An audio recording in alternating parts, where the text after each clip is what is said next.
तो मेरे भाई मेरे को ऐसा लगता है कि बोरुतो मांगा चैप्टर बाय चैप्टर और भी अच्छा होते जा रहा है, क्योंकि प्रीवियस चैप्टर एब्सोल्युटली फिनोमिनल था, फायर था। ये चैप्टर भी बहुत ज़्यादा फायर था, एक सेटअप चैप्टर था, बिल्डअप चैप्टर था, बहुत ही अच्छा चैप्टर था ये मेरे हिसाब से होलिस्टिकली। और हमको कई सारे नए डेवलपमेंट्स, बहुत ही क्रूशल नए डेवलपमेंट्स दिखाई दे रहे हैं इस पूरे चैप्टर में, जो फिनोमिनल था यार। ये चैप्टर की शुरुआत होता है लैंड ऑफ सैंड में, जहाँ पर हमको मोइकी काज़ुमात्सुरी कन्फ्रंट करते हुए दिखाई दे रही है काज़ेकागे गारा को। गारा बहुत ही फेटली वुंडेड हमको यहाँ पर दिखाई दे रहा था। ये डेफिनेटली हमको दिखाता है कि किस तरीके से ये जो नए एंटिटीज क्रिएट हुए हैं, क्लॉक ग्रिम्स जो है, ये जो नए एंटिटीज डिवाइन ट्री से क्रिएट हुए हैं, वो बहुत ज्यादा पावरफुल है, क्योंकि काज़ेकागे गारा को हट किया है। तो डेफिनेटली यार उन लोग बहुत ज्यादा पावरफुल है। और गारा हमको क्लियरली दिखाई दे रहा था कि वो बहुत ही एक डिफेंसिव पोजीशन में था, वो शिंकी और ग्रुप को बचाने की कोशिश कर रहा था यहाँ पर पूरी तरीके से। अब यहाँ पर जो मेरे को एक बात बहुत ज्यादा इंटरेस्टिंग लगा वो ये है कि मोइकी काज़ुमात्सुरी का क्लोन बोल रहे थे कि वो यहाँ पर आई है बोरुटो और उसके अकॉम्प्लिसेस को ट्रेस करते हुए। तो वो स्पेसिफिकली यहाँ पर काज़ेकागे गारा को टारगेट करने के लिए नहीं आई है, वो एक्चुअल में बोरुटो को ट्रेस करते हुए यहाँ पर आई है। तो मुझको पता नहीं है कि क्या बोरुटो आया था लैंड ऑफ सैंड में, या ये जहाँ पर ये जो कुछ भी चल रहा है वो डिफरेंट लोकेशन पे चल रहा है। मुझे मतलब उतना क्लियर नहीं है कि यहाँ पर क्या चल रहा है, पर वो मेरे को बहुत ज्यादा इंटरेस्टिंग लगा कि मोइकी काज़ुमात्सुरी का क्लोन बोरुटो को ट्रेस करते हुए यहाँ पर पहुंची है। ये पूरे कन्फ्रंटेशन में गारा किसी न किसी तरीके से कोशिश कर रहा था कि वो शिंकी और ग्रुप को बचा ले। हम देख रहे थे कि वो उसने शिंकी को एक बैरियर में डाल दिया था, अपने सैंड बैरियर में डाल दिया था, क्योंकि वो शिंकी को दूर रखना चाहता था। एक तरीके से यहाँ पर गारा अपने आप को सेक्रीफाइस करना चाहता था शिंकी को प्रोटेक्ट करने के लिए, क्योंकि वो यूथ को बचाना चाहता था जो है फ्यूचर सैंड विलेज का। पर यहाँ पर वैसा होता नहीं है, वैसा प्ले आउट नहीं होता है जैसे गारा सोच रहा था। यहाँ पर हम देख रहे थे कि हमारा भाई शिंकी, क्योंकि उसके पास मैग्नेट रिलीज है, तो वो बहुत ही आसानी से उस पूरे गारा के सैंड में से पेनिट्रेट करके एस्केप करता है। और हम यहाँ पर देख रहे थे कि वो गारा के ऊपर एक स्ट्रॉन्ग मैग्नेट रिलीज का सीलिंग जुत्सु यूज करता है। और मोइकी काज़ुमात्सुरी के क्लोन ने कई सारे क्लॉक रिम्स को अनलिश कर दिया था फाइट करने के लिए। तो इवेंचुअली हम देखते हैं कि हमारा भाई शिंकी कॉम्प्रोमाइज हो जाता है, वो बेसिकली ट्री में बदल जाता है। शिंकी कॉम्प्रोमाइज होने से पहले वो अराया और योदो जो उसके टीम मेंबर है वो उनको बताता है कि वो जल्दी से जाके यहाँ से एस्केप करके कांकुरो को बताए कि यहाँ पर क्या हुआ है, सब सारी चीजें। तो वही उन लोग करते हैं। प्लस ट्री में बदलने के बाद हमको पता है कि जो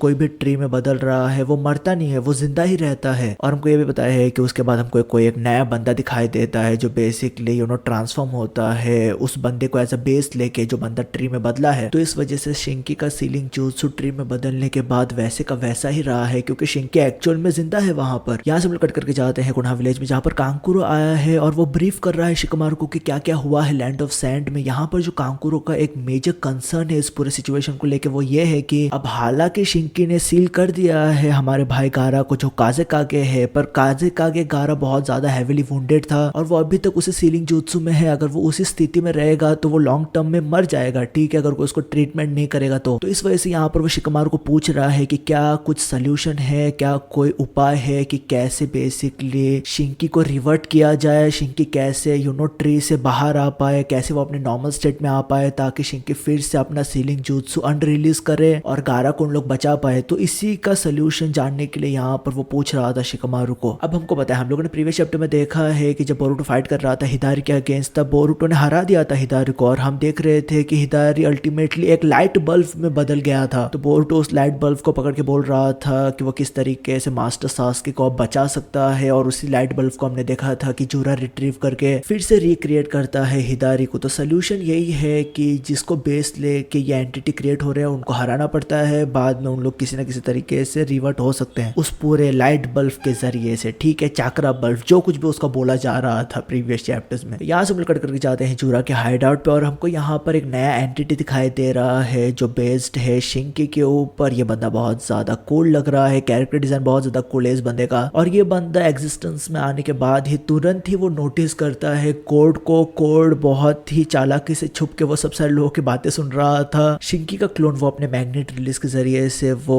कोड को धर लेता है, वो पकड़ लेता है। और ये बहुत ही एम्बेरसिंग मोमेंट है यार, ये पूरा जो सीक्वेंस था वो बहुत ज्यादा एम्बेरसिंग था कोड के लिए। मुझे पता नहीं है कि कोड के साथ क्या चल रहा है, इस बंदे का जो डाउनफॉल है, मुझको नहीं लगता है कि किसी बंदे का इस तरह का डाउनफॉल हो सकता है यार।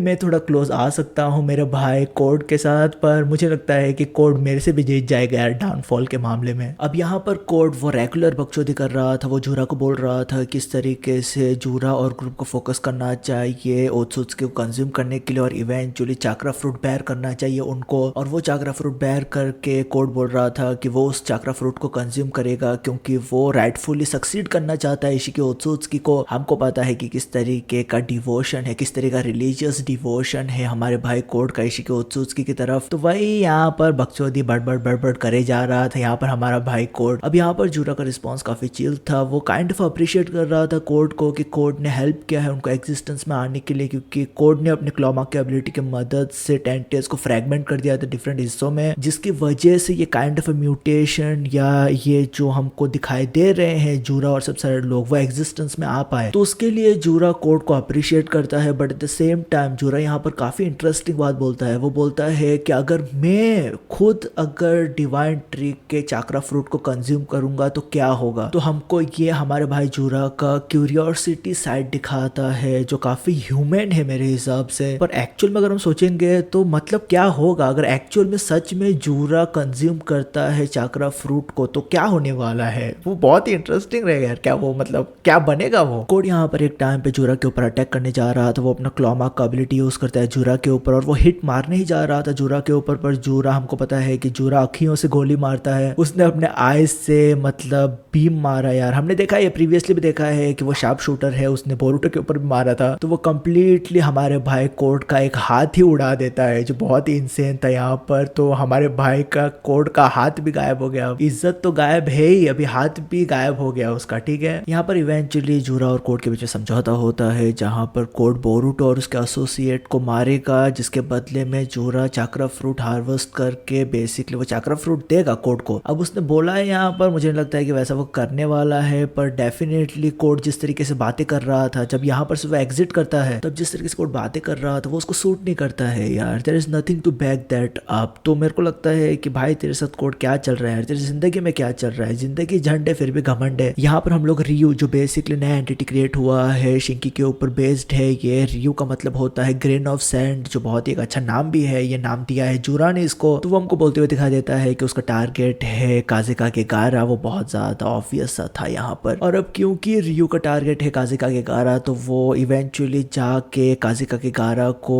बेसिकली अनसील कर देगा। तो जो कांकुर का प्रॉब्लम था कि कैसे अनसील होगा वो सब सारी चीजें, तो वो हमको यहाँ पर दिखाई दे रहा है कि वो ऑलरेडी सॉल्व हो चुका है रियू के एग्जिस्टेंस में आने के बाद। अब देखना इंटरेस्टिंग रहेगा कि कौन फाइट करता है रियू को यहाँ पर लैंड ऑफ सैंड में, क्या होने वाला है, कैसे फाइट ये चलेगा। ये चैप्टर के एंडिंग सेक्शंस में हम लोग बोरुटो और कावाकी के ऊपर रिस्पेक्टिवली फोकस कर रहे थे और यहाँ पर हमको दो मेजर डेवलपमेंट दिखाई दे रहा है। बहुत ही इंसेंट था ये दो मेजर डेवलपमेंट। पहला ये है कि हमारा भाई बोरुटो अपना कारमा यूज नहीं कर रहा है क्योंकि वो मोमोशिकी से डरता है। मेरे भाई चिक्की बॉय का खौफ है यहाँ पर। ठीक है बेंचो, मैं बोल रहा हूँ कभी से बोरुटो स्टार्ट हुआ तभी से बोल रहा हूँ कि one of the most entertaining, one of the most craziest baddest character is still fucking मेरा भाई चिक्की बॉय। ठीक है, मेरा भाई मोमोशिकी। अभी तक बंदे ने खौफ बना के रखा है बोरुटो पे। अभी तक बोरुटो को डर लग रहा है कि अगर मैं मेरा कारमा यूज करूंगा तो ये भोसड़ी वाला फिर से मेरे ऊपर टेक ओवर ना कर ले, इस वजह से वो कारमा यूज ही नहीं कर रहा है। ठीक है, मेरा भाई चिक्की बॉय इज क्रेजी ब्रो। मेरे भाई जो दूसरा मेजर डेवलपमेंट यहाँ पर हमको सुनने में आया है वो ये है कि मेरा भाई सेक्सी बॉय कावाकी के ऊपर आमादो भोसड़ी वाले ने लिमिटर बैठा दिया है। वही मैं सोच रहा हूँ कि कैसे टाइम स्किप के बाद मेरा भाई इतना वीक दिखाई दे रहा है मेरे को। प्री टाइम स्किप तुझको पता है कावाकी ने कैरी किया था पूरे शो को। कावाकी वाज फकिंग बैडएस, क्रेजी था, बैडएस था, स्ट्रांग था, पावरफुल था, कारमा इंसेनली यूज करता था, एबिलिटीज इंसेन थे,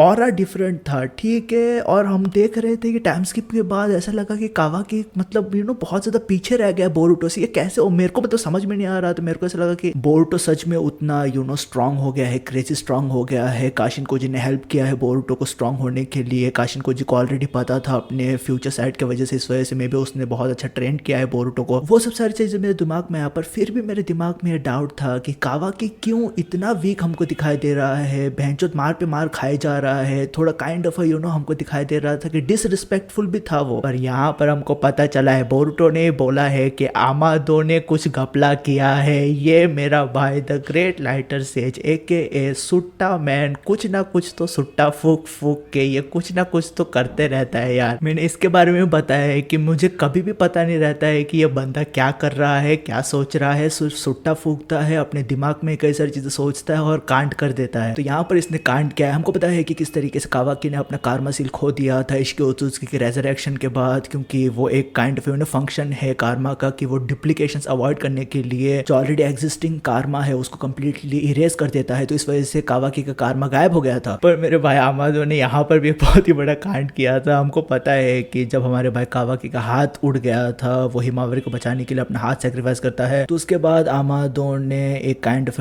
एक रेप्लिका बनाया था, एक रेप्लिका हैंड बनाया था हमारे भाई कावाकी के लिए। तो वो रेगुलर चेकअप्स के लिए जाता था आमादो के पास। तो उसी टाइम पे आमादो ने घपला कर दिया था, उसने कार्मा सिर्फ इस रिकंस्ट्रक्ट किया था हमारे भाई कावाकी के बॉडी के अंदर। अब हमको पता चला था आगे चलते हुए कि आमादो अपनी बेटी को रिवाइव करना चाहता था, वो सब सारी चीजें। पर मैं तुझे बता रहा हूँ मेरे भाई, मुझे अभी तक समझ में नहीं आता है आमादो का कैरेक्टर, कि आमादो का कैरेक्टर किस डायरेक्शन में जा रहा है, या क्या होने वाला है इस कैरेक्टर के साथ। और वो एक अच्छा बात है। तो आमादो ने इन शॉर्ट एक तरीके से लिमिटर बैठा दिया है कावाकी के ऊपर, जिसकी वजह से कावाकी का जो डिफेंसिव और ऑफेंसिव कैपेबिलिटीज है वो बहुत ज्यादा मिनिमाइज हो जाता है, वो रिस्ट्रिक्ट हो जाता है। इस वजह से हमको कावाकी इतने पैथेटिक स्टेट में दिखाई दे रहा था पोस्ट टाइम स्किप, और ऐसा लग रहा था कि क्या चल रहा है मेरे भाई के साथ। पर जब कभी भी कावाकी के बॉडी के ऊपर से लिमिटर हटेगा, हमको पता है कि हमारे भाई आमादो ने कोड के ऊपर लिमिटर डाला था, और एक तरीके से आई रिकॉग्निशन और वॉइस रिकॉग्निशन के जरिए से वो हट गया था। और कोड का बात ही अलग है, क्योंकि लिमिटर हटाने के बाद कोड ने इतना एल लिया है, इतना चूतिया पाया उसके कैरेक्टर के साथ कि मुझे मत पूछो ही मत। पर मेरे को लगता है कि हमारे भाई कावाकी के ऊपर जब ये लिमिटर हटेगा तब हमको दिखाई देगा कावाकी बहुत ही खतरनाक स्टेट में एक अच्छा चीज करेगा वो, ठीक है। हमको उसमें प्रोग्रेस दिखाई देगा, एक क्विक जंप दिखाई देगा। प्लस मेरे को एक क्वाइट इंटरेस्टिंग लगा कि यही चैप्टर में हम लोग कोड को अपना एक हाथ गवाते हुए देखते हैं। हमको पता है कि कावाकी का एक हाथ उड़ गया था,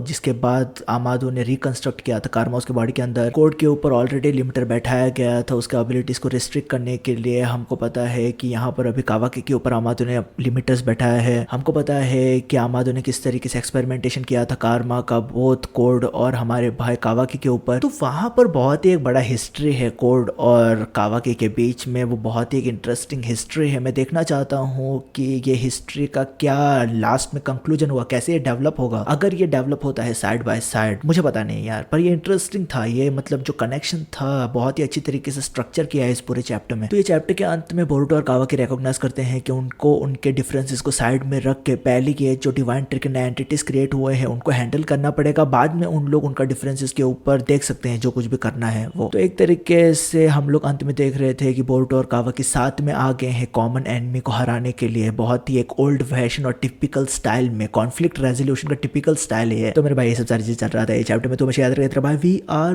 पी, ख्याल रखा अपना, पीस मेरे भाई।